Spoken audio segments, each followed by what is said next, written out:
Well, hey everybody, and welcome to Practical Church Planting, where in 15 minutes or less, we'll give you practical tips, advice, and encouragement to help you plant and grow healthy churches. My name is Brian Androsian, and joining me today is Dylan Dodson. And joining me today is Brian Androsian. Oh, thank you. And today we're talking about volunteers, and we're talking specifically about how as church planters, we need as many people as possible, especially when launching, but how sometimes having less people can actually be more. So here's the thing, right? When you're starting, you're like, please, anybody be on my team, anyone come to the church, which is great. You want, obviously, anyone to come to your church.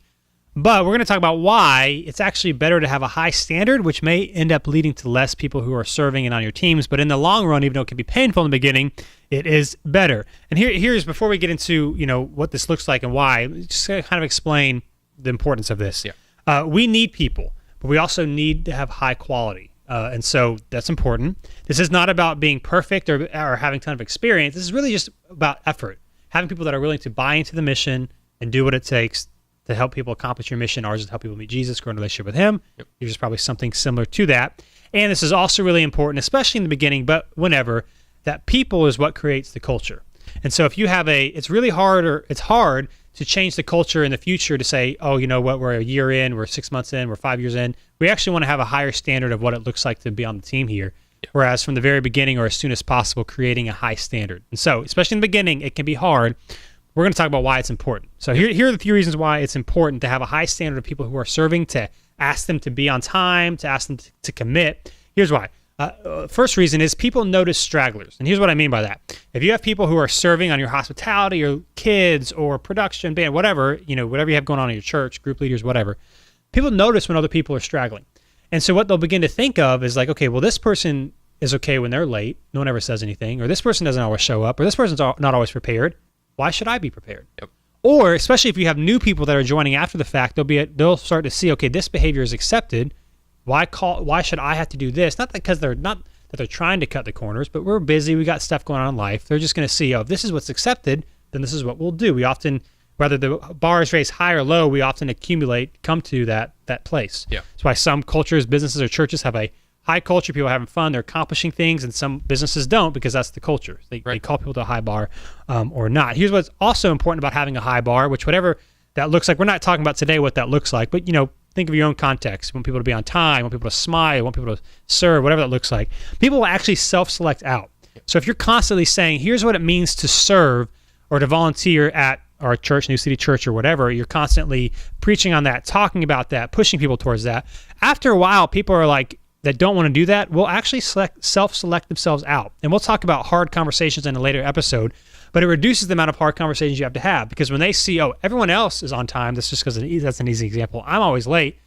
Maybe this is not the best fit for me. People self-select out, which is really, really helpful. Here's what's really important. People want to be called to something greater. Yeah. They want to be called to commit to something. They want God to see God do cool things and be a part of God doing cool things. And when you call people to something greater, they'll do it. I always like to think of, like teenagers. In our culture today, we're like, they're teenagers, they'll do whatever they want. But then I'm always like, well, in the military, what do? They take 18-year-old men, young men, make them get up at 6 o'clock every day, make them cut their hair, make them, make their bed, wash their clothes, all these sorts of things. Why? Because that is the bar, that's the standard that they set. So people will actually raise up to it if you call them to it. And so we want to set a high standard because people actually are drawn to that. Not everybody, but the people you want serving will be drawn to that, and they will respect it and be like, oh, this makes sense. I want to be a part of it. Also, it creates a really great guest experience, and this is something that you were talking about. Yep. Yeah. So when you have volunteers, especially if you have positions like greeters or parkers or people that volunteers are going to be the first things that people see when they come in. They'll see your sign and then they'll see people, and they are the face of the church. So if they're greeted by someone who doesn't greet them, or who is looking down at their phone, or who just has a scowl on their face, that is the impression of the church. What happens after that? I mean, really, regardless of what happens after that, it might not repair that first, experience, that first instance of what they saw of your church. If the person that really their only job is to smile can't do that. Yeah, and this is why it's so important. Again, here's what we talk about with our people who serve and share with other church planners. If you take the common denominator between the majority of churches that are growing in the United States, not that big church is the goal, but if there's a common denominator between the majority of them that are growing. Excuse me. It's not the preaching, because there's different preaching styles. Yep. In terms of like theology. It's not philosophy of ministry. It's not style of worship. Like, you got all these different types of churches doing all these different types of things that are growing.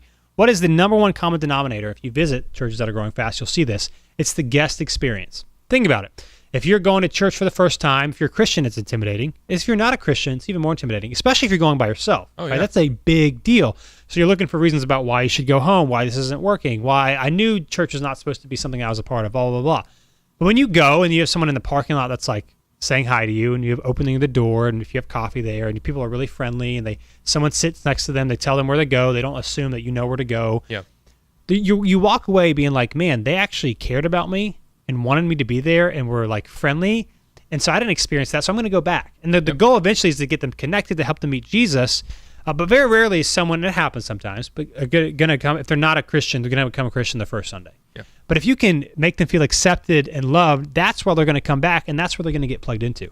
So it's important to have a high standard, even if that means you have less, because you want people to be warmly received and loved on and cared for, and then you can only make a first impression one time. Yeah, and I don't think we can like emphasize how important that is for someone to make someone feel welcome, because being greeted with a smile, like you said, being greeted by someone who genuinely cares about you and wants you there, people don't get that anywhere else. You know, I mean, to give a little example, we live in the South, so this is like the example that every church I feel gives, but Chick-fil-A's everywhere. Yes. And they have that culture of, making you feel welcome. And I think that's one of the biggest reasons that they're so successful is people don't get that everywhere. People don't get that at their job.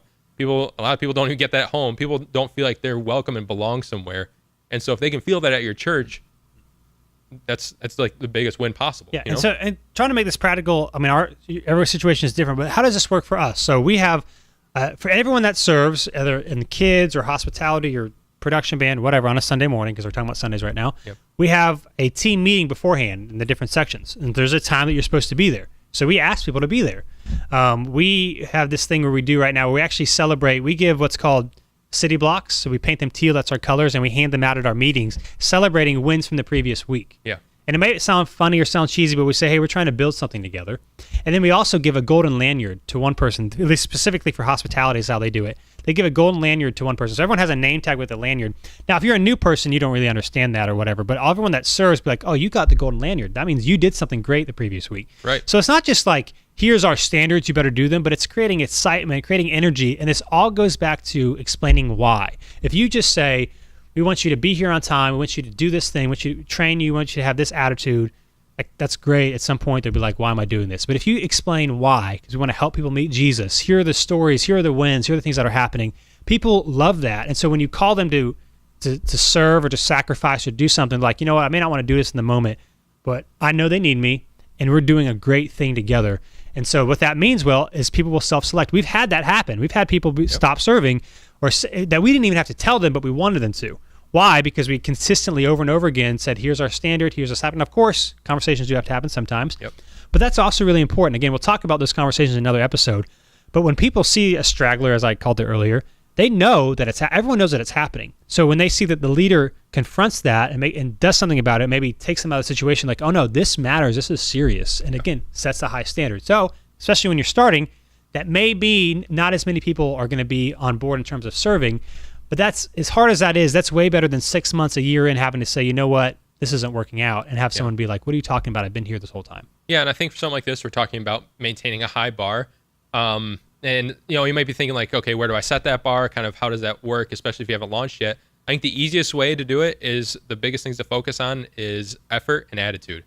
Because I think if those two are in line, everything else falls into place. When we say maintaining a high bar, that doesn't mean everyone has to be perfect, like you said.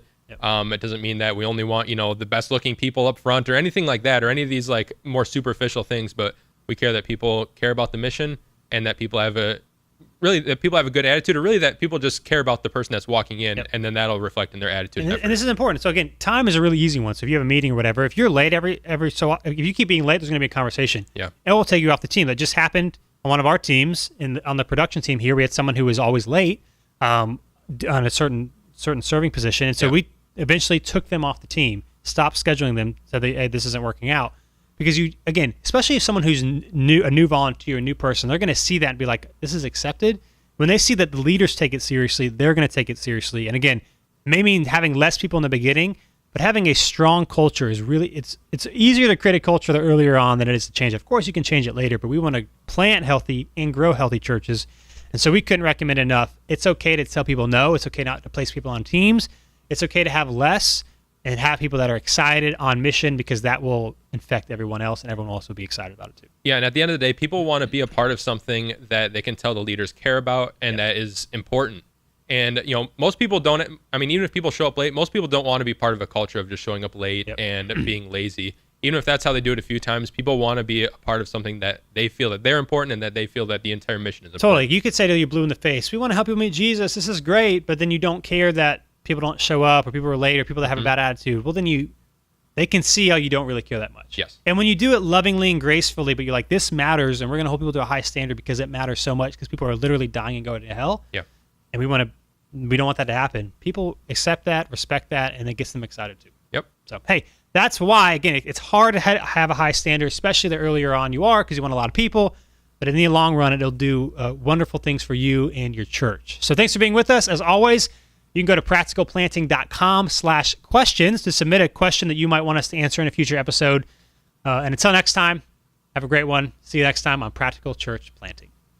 Thanks so much for watching this episode of Practical Church Planting. Whether you're watching on Facebook or YouTube or Practical Planting, wherever you are, whatever you're doing, make sure you like or subscribe or do whatever it's telling you to do or should do on that platform. And hey, if you are so tired of looking at our ugly faces, but you're not tired of listening to our beautiful voices, then you can find our podcast if you just search Practical Church Planting on iTunes or Google Play.